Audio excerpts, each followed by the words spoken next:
Good morning. I am going over the fact of Jared Martin.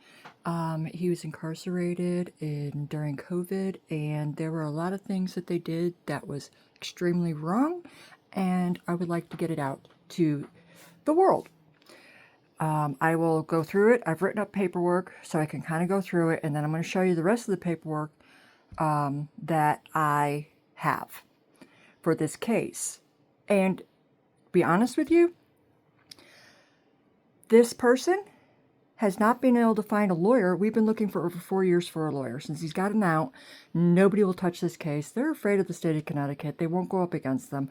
And so we're having a major roadblock here. So I've actually sent a lot of this paperwork out to like dozens of different places, political, news people, and it's been weeks. Nobody's contacted us back.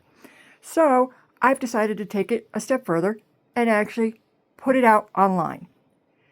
I'm sure there are a lot of people out there that have never heard of this happening before, but it did. And it was in the state of Connecticut, Department of Corrections.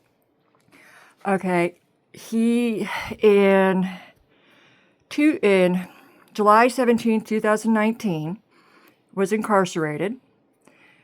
And then his end date was July 16, 2021. Okay, so he went in. He received a 2-year, 50% non-violent sentence in the Meriden court system and labeled as a 2 non-violent offender. It was running concurrently with a previous sentence of 2 years a day and special parole to follow. As you can see, these are 2 different sentences. Okay? And special parole closed interest on September 15th from this. Okay. What happened was he went to court. The judge gave him 2 years, 50% nonviolent with a chance of parole at 50%. Okay. He was a level 2 nonviolent. And what happened was it got sent to the main system there, which was correct. We're not saying anything against the main system or against the judge. What the problem was is when he was brought back to Whaley down in New Haven, Connecticut, they entered his information wrong into the system. And basically what they did was they copy and pasted, and they just changed the dates on his 2 years with special parole to follow. And they started running him on that one.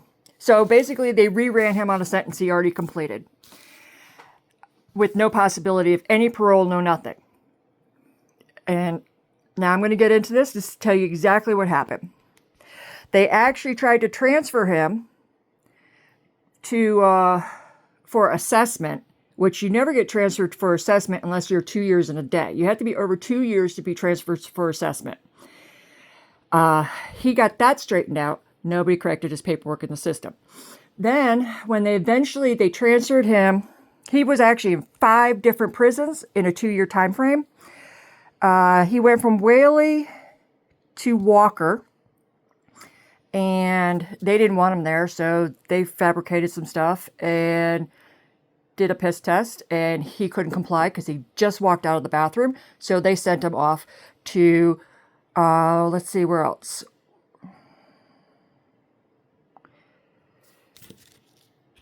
Because, let's see. Then he went to Osborne. They didn't want him there either. So they transferred him to McDougal. Now, McDougal is a level 4 prison. That's where your lifers are and everything like that. People that are never getting out or going home. Okay? He was there, surrounded by all these people, as a level 2 nonviolent offender, which is illegal to put them in the state of Connecticut. You're only allowed to go up 1 or down 1. He went up 2 because they had him wrong. Because as a 2 year in 1 day with special parole to follow, they label you as a level 3. So his paperwork was wrong all the way from Whaley to Willard Sabowski, Walker, Walker's where they wanted to transfer him for assessment. Sorry, I misspoke earlier. But he got transferred to Willard Cebulski. And then he went to Osborne. And now he's at McDougall. Okay? He finally got them to realize he's not a level 3, and he shouldn't be there after being there for 4 months. It took 4 months for them, and they finally looked it up and said, oh yeah, you're not supposed to be here. Transferred him out that exact same day. Paperwork was still not fixed. Now, these prisons are supposed to check against the main system every time a new inmate comes in. You would think that these things would be fixed, you know, at the very first prison going into the next one, but no, they were not. Also, let's see. While he was in McDougall, COVID hit. Okay. They tried to give him another assessment, which he didn't need because he was 2 years, not 2 years and a day plus. Okay. And then he goes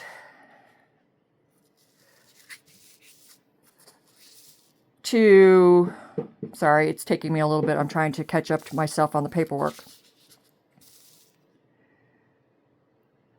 Okay. Okay, then he goes to Carl Robinson. At that point, he received several different bills from the state of Connecticut for what he was owed for incarceration, which are right here, as you can see. And if you stop and look real closely at them, you can see they have all different types of amounts. Nothing was correct. He received those through legal mail while he was in. We also have, because of COVID, he was a level 2. That was mandated for him to get out. And in this pile of paperwork right here, I do have all the COVID paperwork stating from the correction facility about everything that happened during COVID at the facilities. So then he got COVID twice while he was in because he wasn't allowed to get out. Because they actually, and let me show you this.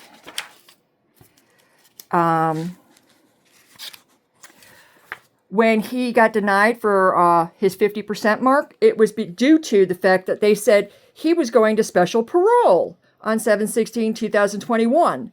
That's when we realized he was in. They were actually doing him on the wrong sentence. As you can see, his special parole ended on 6/10/2020. That allowed him to actually get out during COVID.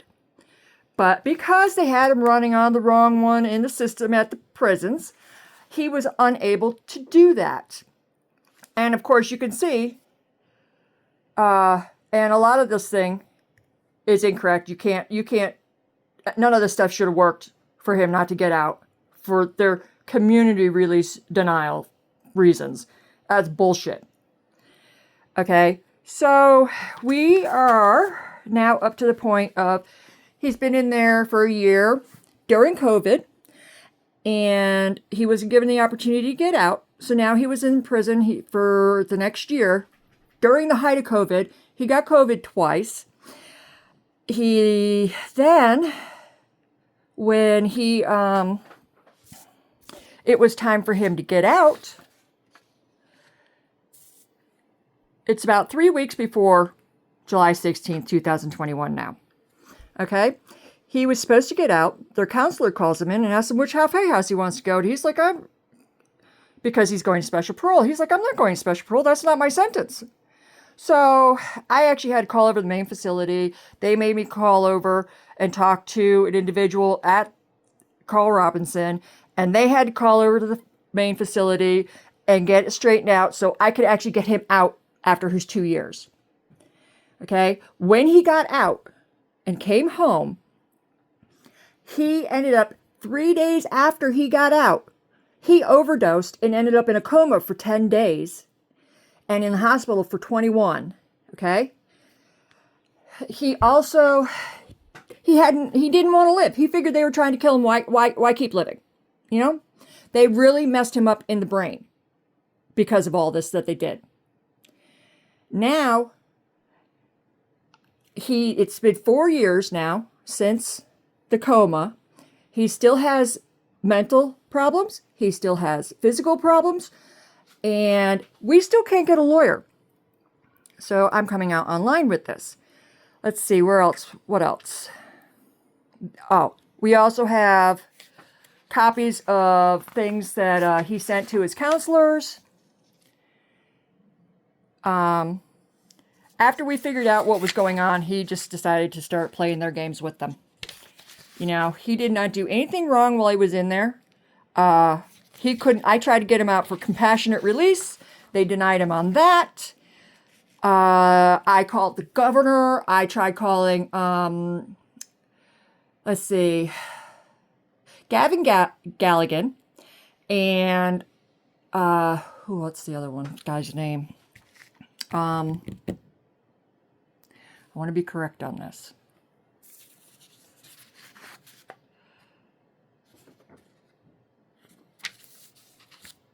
Let's see, Quiros.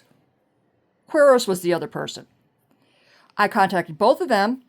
They wouldn't do anything to help me. Basically, I was told it stands as is. We're not going to relook at it, which they're not supposed to do either. They're supposed to do another look at it. Let's see. And basically, I was told I was making all this stuff up.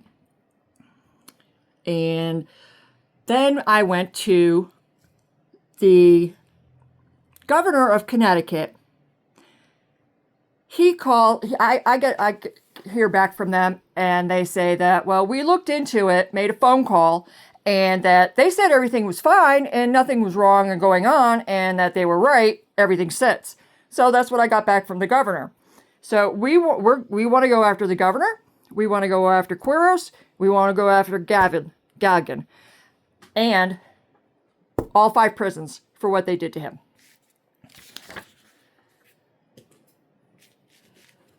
Here's another one. So basically, they have actually violated several of his constitutional rights, the state rights, a pandemic mandate from the federal government. They denied him a lot of things he was supposed to get. He never got any programming because they figured he was going to get it out when he got special parole, but he didn't have special parole. We really do need help, and we want to get this out, and we want everybody to see what they did to him. If there's a lawyer out there that would love to take this case on, we would love to hear from you. If anybody else has any information that they want to share about what these states have done to these individuals, we would love to hear from you. This is a horrendous thing that they did. He has not been able to work for 4 years. I'm a disabled veteran, and I'm taking care of him because he can't work. He can't do anything. Oh, and we live in Pennsylvania. We were living in Oklahoma because I had to take him as far away from Connecticut as possible, but they found us, and they were watching him. And then when we moved to Pennsylvania, because he's been on Facebook talking about all this stuff, one of them, I'm not sure if it was Quiros or Galligan, they actually came to the state and set up a sting because he walks the dog, he went up to go get cigarettes. They tried to set up a sting to get him to do something to them so that they could arrest him and put him back in jail so that he would remain quiet on this topic. And this is absolutely ridiculous. Now we're both afraid for our lives because we don't know what they're going to do. And we need help. We are scared.